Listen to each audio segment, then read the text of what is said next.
vous rassure tout de suite, je ne vais pas discuter ou parler pendant des heures.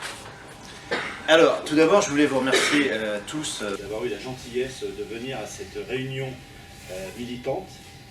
Et puis, je voulais remercier également nos 3 élus nazériens, Stéphanie Suclair, Gauthier Boucher, bien évidemment Lily Nara, Jean-Claude Bouchard.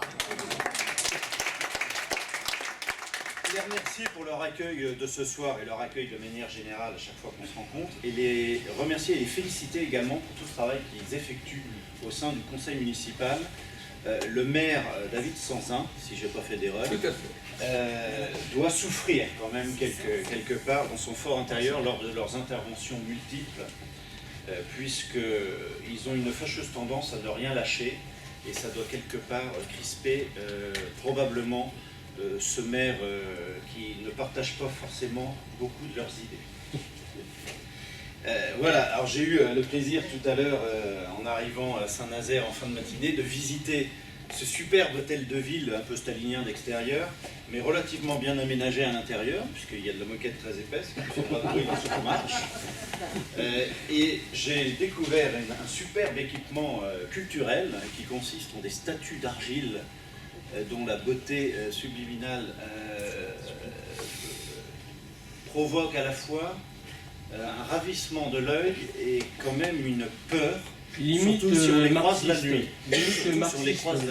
Alors, ce sont des statues, pour ceux qui ne les auraient peut-être pas vues, qui font un peu plus de 2 mètres et qui ont une et qui sont d'un look un peu aborigène, on va dire. L'éclairage en pleine nuit doit faire quelque peu peur.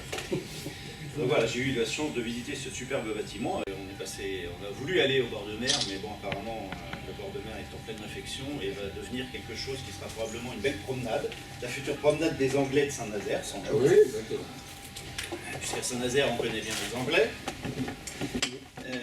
Donc voilà, alors, pour éventuellement essayer d'aller au plus court, puisque Pascal Gana, je pense, parlera plus de tout l'aspect programmatique.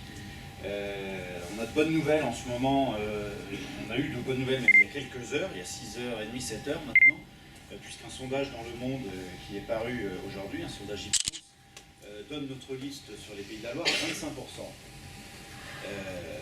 Au premier tour, donc ce qui est un bond en avant extrêmement important.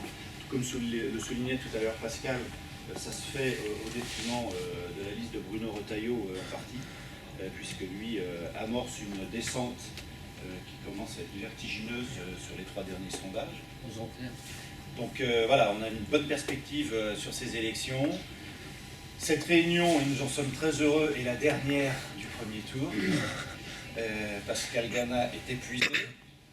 Ça fait des mois en fait que nous travaillons. Nous avons commencé à travailler sur le programme dès la fin du mois de mai, en se voyant une fois par semaine. Et puis nous avons amplifié la campagne avec toutes les bonnes volontés au fur et à mesure. Donc là, la dernière ligne droite est très fatigante en fait. Donc nous sommes heureux de pouvoir achever ce moment-là dans cette ville de Saint-Nazaire. Et puis en espérant que vous serez à la hauteur Saint-Nazaire et ses environs, bien évidemment, je n'oublie pas Frignac. Vous serez à la hauteur des scores qui sont habituellement les vôtres par ici. Et puis nous aurons le plaisir de revenir du coup fêter ça après le 2e tour pour pouvoir se féliciter, j'espère, d'un maximum d'élus. Saint-Nazaire sera parfaitement représenté au sein du conseil régional, puisque notre ami Jean-Claude est 3e de la liste, Lydia est 8e, pardon. J'ai un peu de mal avec les chiffres. Donc voilà, le pays sera bien représenté. Je compte sur vous pour le dernier collier. Je crois qu'il y a un tractage qui est organisé demain sur le marché de Saint-Nazaire. Sur le marché de Saint-Nazaire. Donc ceux qui peuvent éventuellement y participer, n'hésitez pas. Et puis, en avant et haut les cœurs. Nous n'avons qu'un seul objectif aujourd'hui, c'est de battre Marine Le Pen. J'entends le score de Marine Le Pen. Ah oui, il a eu peur. Par rapport à ce qui est annoncé pour le Nord-Pas-de-Calais, nous ne pourrions que nous en réjouir. Mais ça me semble quelque peu compliqué dans le contexte actuel des Pays de la Loire. Voilà, donc je vous remercie vraiment de tout cœur et sincèrement de tout le travail que vous avez pu effectuer, de votre écoute. Et puis je cède la parole à Pascal Gana qui va exposer un peu plus le programme. Et je pense qu'après on pourra avoir un échange éventuellement, peut-être des questions auxquelles vous souhaitez que nous puissions répondre. Merci beaucoup.